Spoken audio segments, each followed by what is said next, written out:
Good evening, friends. I am Randhir Jain, an advocate practicing at Supreme Court. Before I open my constitution book, I am reminded of a small incident which took place some time back. As I happened to go to my tailor and asked him to stitch a suit for me. He took out his tape, started taking measurements. I asked him as to what he was up to. He said, I must take your measurements so that I can stitch your suit properly, which should fit you, which should look elegant, which should protect you from vagaries of weather.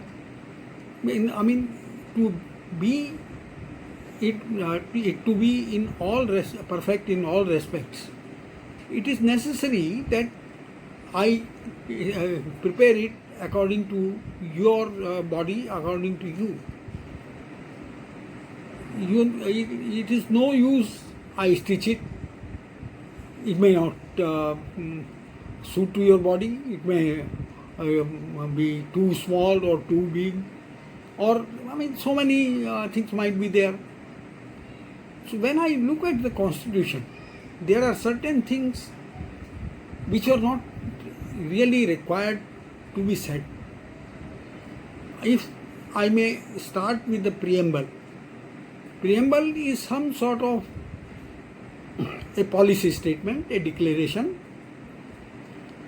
expression of an ideal as to what type of society we want to make, what is our aim and object. And unfortunately, or if I may say, as the fact of the life is that 389 wise men, leaders of the society, celebrities in their own right, they assembled in the Constituent Assembly on 9th of December 1946 with an exercise to prepare, lay down and give us a constitution. They finally put their signatures to the document on 26th of November 1949. Having spent almost 3 years in discussing, deliberating all these things, they gave us a constitution running into 395 articles. It came to be established, put in practice on 26th of January 1950. Hardly 17 months had passed that most of those people who had contributed in framing of this constitution, they felt that there was something amiss. They brought in an amendment. The first amendment to the Constitution was brought on 18th of June 1951 in a period of less than 17 months. And things of very far-reaching nature were incorporated in the Constitution through this first amendment.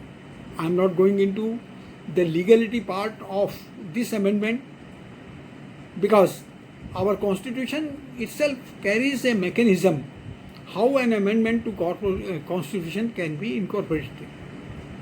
Article 368 of our Constitution lays down that any amendment to the Constitution has got to be passed by 2/3 of majority of both houses of Parliament individually.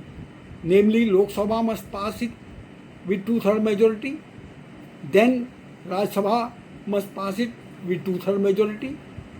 For certain legislations, there may be a joint sitting of Parliament, but there is no provision for joint sitting of Parliament as far as Article 368 is concerned, incorporating any amendment to the Constitution is concerned. Pausing here, I may say, the first amendment did 2-3 major things. First was that it incorporated a ninth schedule in the Constitution saying that any legislation which has been placed in 9th schedule becomes beyond the pale of consideration. Because under our scheme of constitution, in Article 13, in the chapter of fundamental rights itself, it is said that any legislation which militates against any of the fundamental rights to the extent will be invalid, ultra vires and unconstitutional. Now probably the idea was that in the initial constitution as it was passed on 26th of November 1949 and established on 26th of January 1950, Article 19 in clause 1, subclause F made a mention of property as a fundamental right. And probably it was felt that there were certain agrarian reforms to be made by the then government, and major part of it was abolition of zamindari. It was probably felt that if any legislation is challenged being violative of Article 19 is clause F and subclause clause 1 and subclause F, it may be struck down. And to rob the parliament judiciary of its judicial scrutiny, the ninth schedule was incorporated. Things don't rest there. If I may say that our preamble to our constitution it reads that we the people of India, having been solemnly resolved to constitute India into a sovereign, socialist, secular, democratic republic and to secure to all citizens, etc. What type of republic we are intending to establish? Initial words were sovereign, democratic republic. These words, socialist and secular, they were incorporated by an amendment during Indira Gandhi's regime in the year 1976. Probably there was no need of putting this word secular, because secular is our creed, is our character.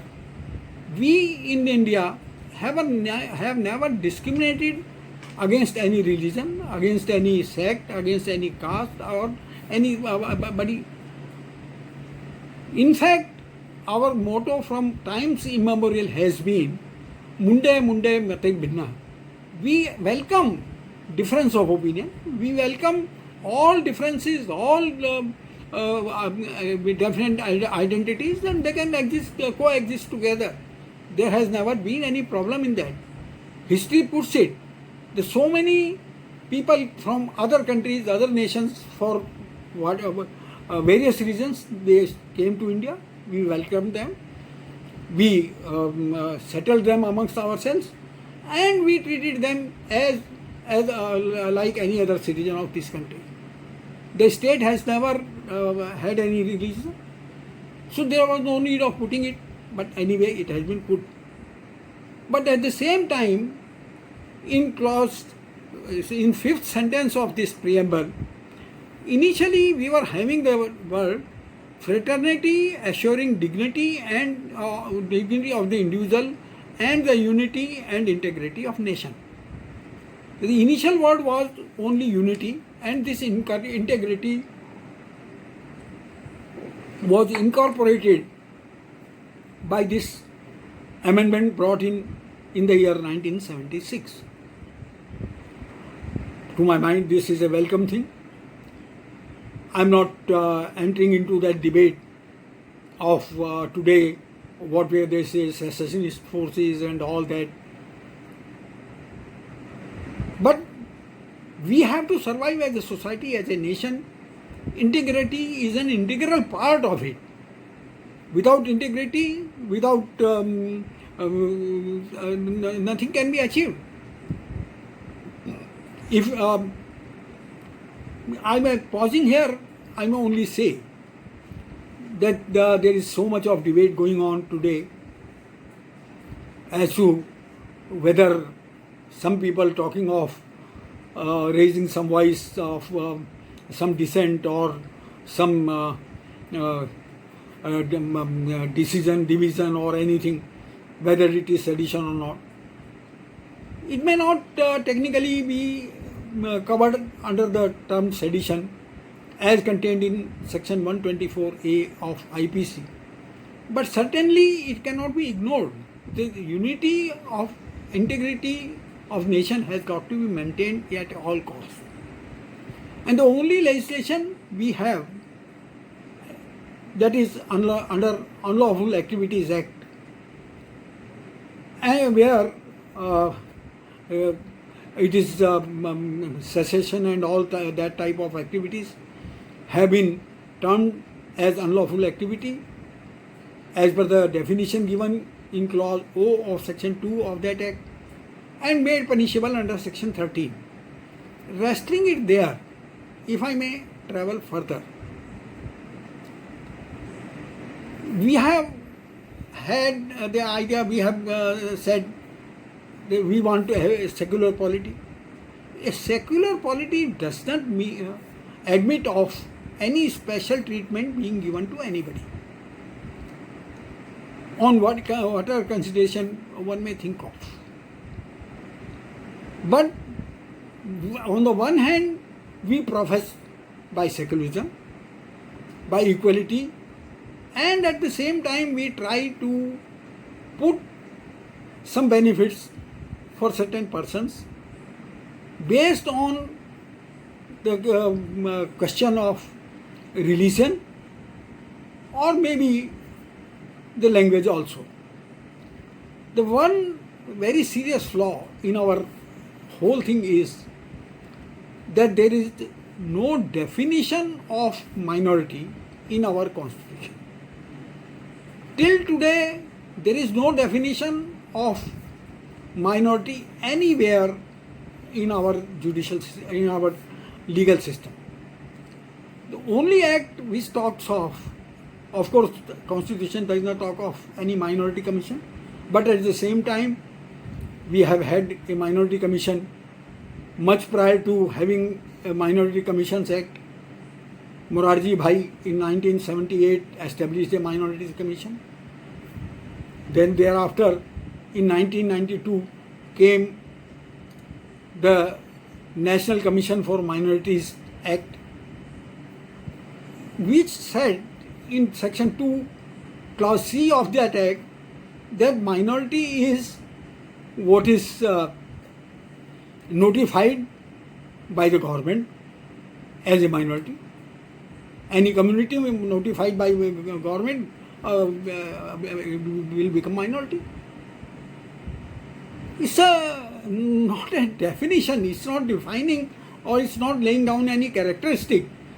It is giving a whimsical power to be arbitrarily exercised by the state.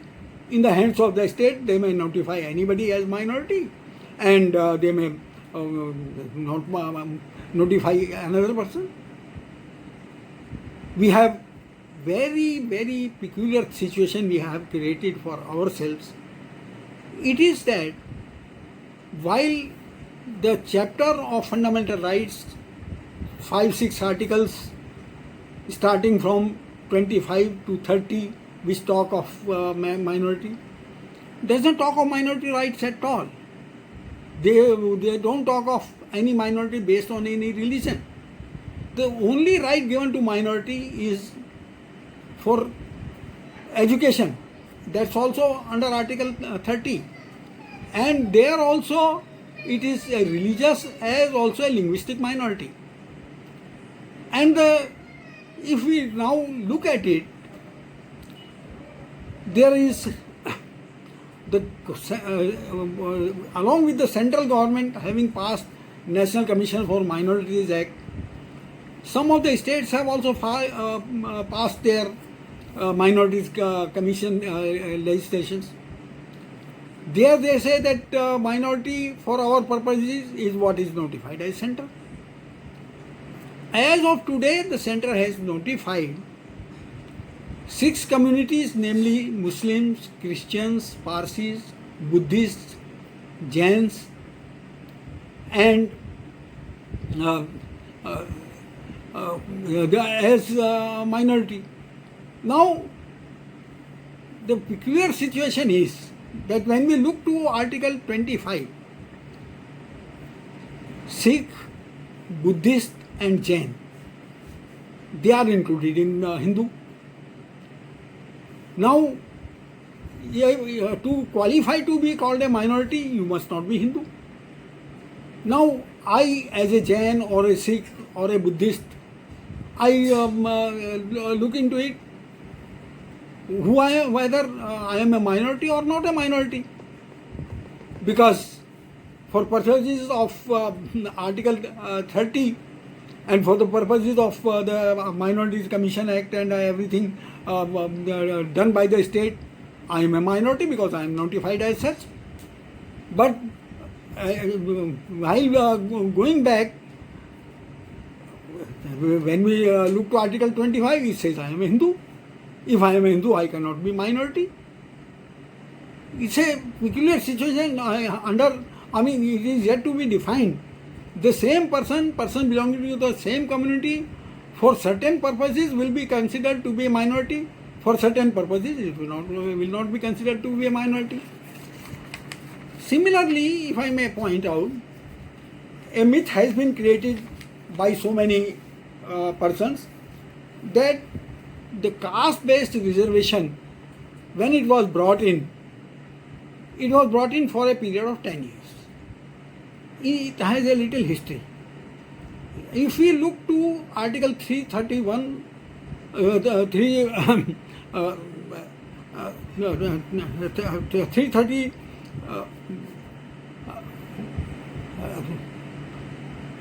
Article 330 of the Constitution, it makes a reservation for scheduled caste and scheduled tribe in Lok Sabha, and then Article 332 makes provides for reservation in Vidhan Sabha.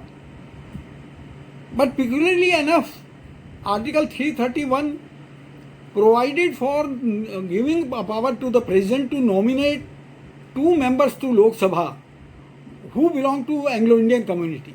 How many Anglo-Indians are in India? What was the justice? I am not talking of today.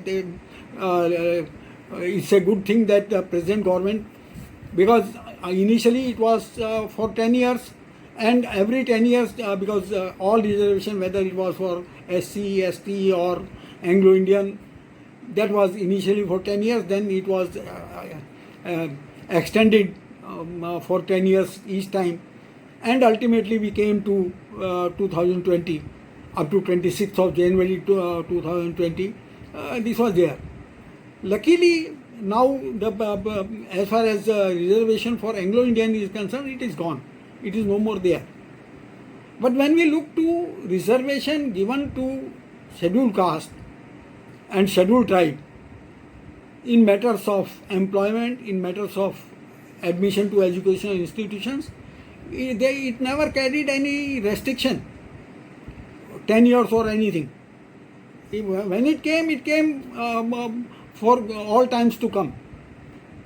It's a different thing that it was not there in the original constitution. Article 15 talked of equality of opportunity in public employment, etc. Then by the first amendment to the constitution on 18th of June 1951, it was incorporated for giving special treatment. Clause 4 was added to Article 15, which gave special treatment to socially and economically backward classes and scheduled caste and scheduled tribe. So scheduled caste and scheduled tribe was mentioned there. This article never had any expiry date, and it is there. Similarly, this is just a matter of contradiction in two terms. When once we talk of equality, then we talk of reservation. Then equally, when we talk of an egalitarian society, then minority rights. Like this, there are so many anomalies. I would rest myself today with this much, and at some other point of time we will discuss other anomalies which are there, some of which have time has taken care of them, some still remain, they still persist. I don't know how long are we going to suffer them. Thank you very much.